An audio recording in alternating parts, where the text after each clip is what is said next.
Hello, welcome back, and may I wish you, I know it's the 12th, a very happy new year. I hope you all had a great time new year, whatever you did, and may 2023 be a happy, prosperous and healthy new year for you all. Anyway, so my beautiful wife for Christmas bought me the Young Ones, the complete collection, 40th anniversary edition. My God, I watched this when it first aired, 1982 and 1984. Might have been reruns as well, because obviously the first time it was shown, I don't think it picked up as much.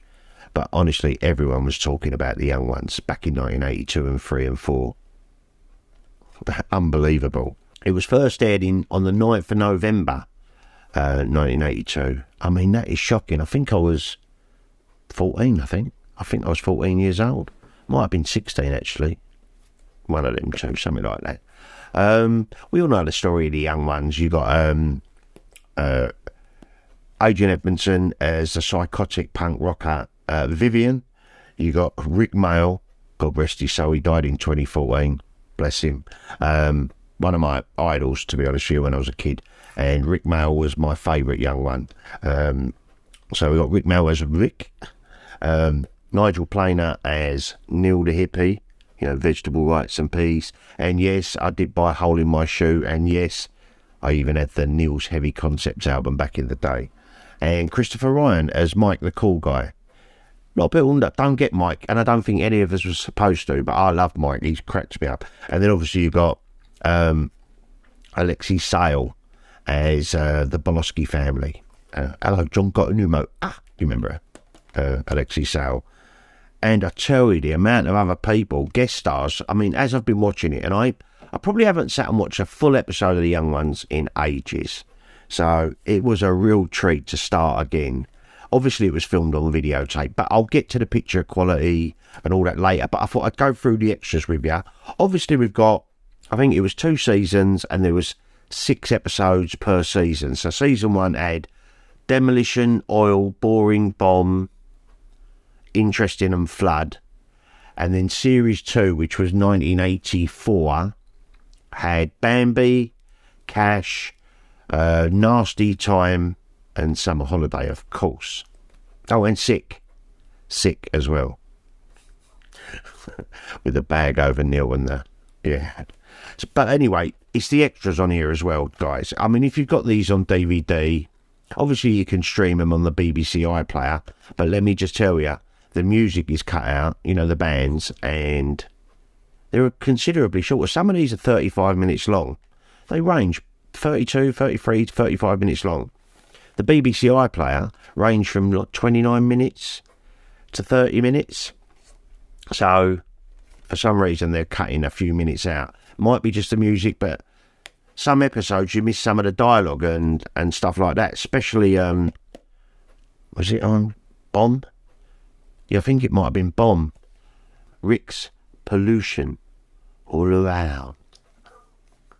Don't even get me started. So anyway, I was going to sort of quickly go through some of the extras with you, and I've not watched them all. It's extensive, guys. There's so many. I'll go through, tell you what I thought of them so far. So we've got 10 new audio commentaries. Like I said, I've been watching the show, but I have watched a couple with the audio commentaries on.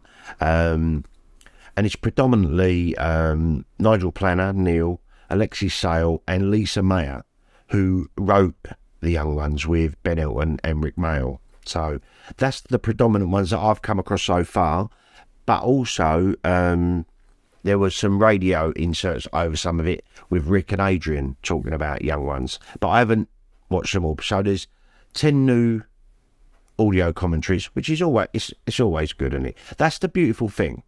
It's great to stream films from Netflix, but if you want all the extras, there's only one way to go. I know they're trying to guide you towards everything streaming. Be alright unless the internet goes off.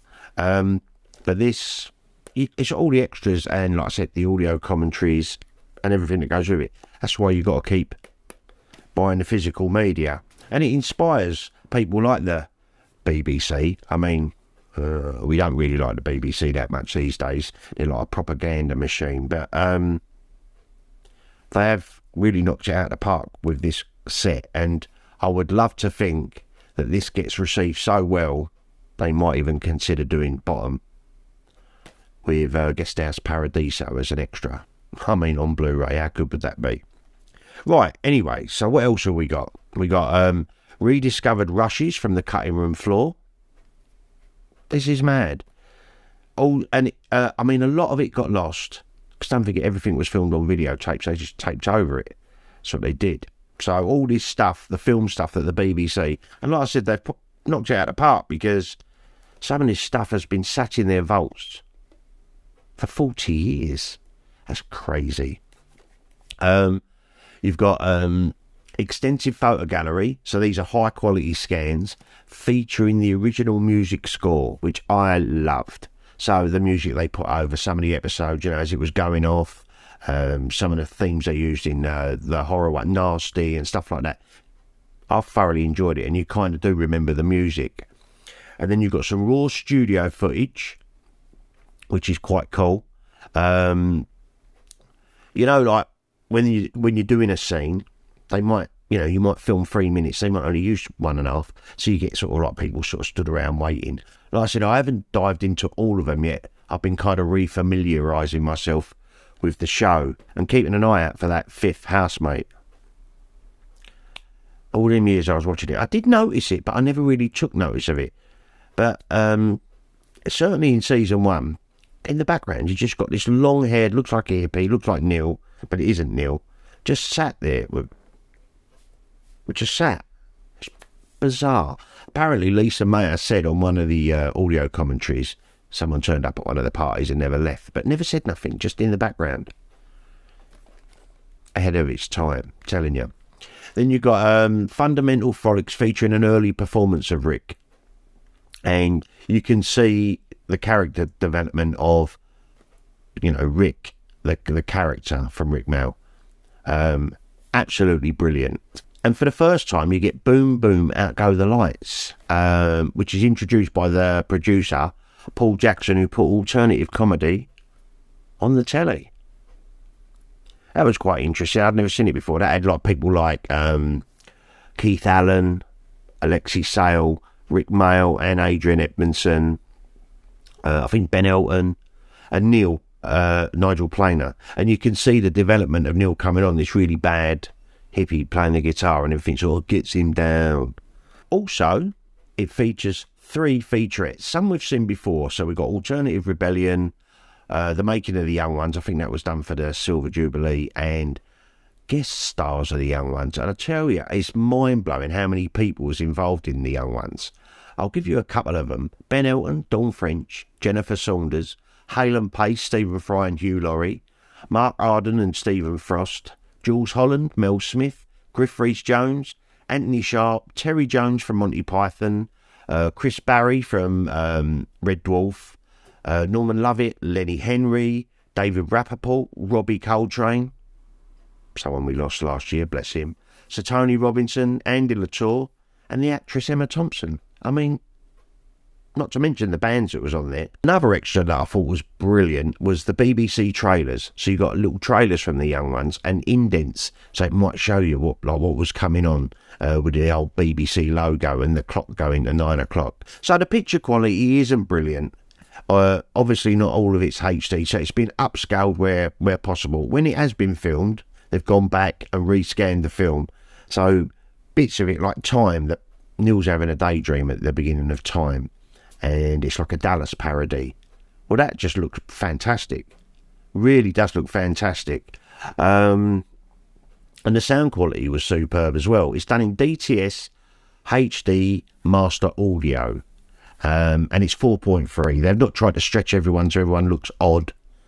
It's 4.3. So they've kept the original. Because in the old days, that's how tellies were. The music that was on there, you know, Madness was on there twice with House of Fun and Our House. We also had Dex's Midnight Runners with Jackie Wilson Said, Motorhead with the Ace of Spades, and also The Damned on the Nasty one, video nasty. One bugbear, but it ain't really a bugbear. Obviously, we know at the end of summer holiday, the bus goes over the cliff and whatever. But in 1986, 2 years after the Young Ones had finished, they did reform to do a music video for Comic Relief, Living Dull with Cliff Richard. And there was a music video. Does it spoil it? No, but would it have been nice to have it on there as an extra? Yeah, it would have been lovely. So this retails for $19.99, guys. Right? Is it worth it? I would say 100%. I'm just starting to dig in, and I've watched hours. I'm just starting to dig in and find stuff. And I'm thoroughly enjoying watching it again. It's zany as you like. And I love it. I absolutely love it. I mean, wouldn't it have been nice if Rick was still about and they'd done something after all these years? But unfortunately, that's just not going to happen. But rest his soul. I miss him. Right, anyway, guys, I'm going to wrap that up. But I just thought I'd show you that, you know, and say Happy New Year to you all. I'm probably going to watch a little bit more Young Ones this afternoon, after I've chopped this together. So, yeah, gets a big thumbs up from me. Well done, BBC, even though I can't stand you normally. You've done well on this one. Bring out a bottom with Guest House Paradiso on it. Please. Right, guys, I'm going to love you, leave you. Have a great week, and I'll be back with another ramble real soon. Bye now.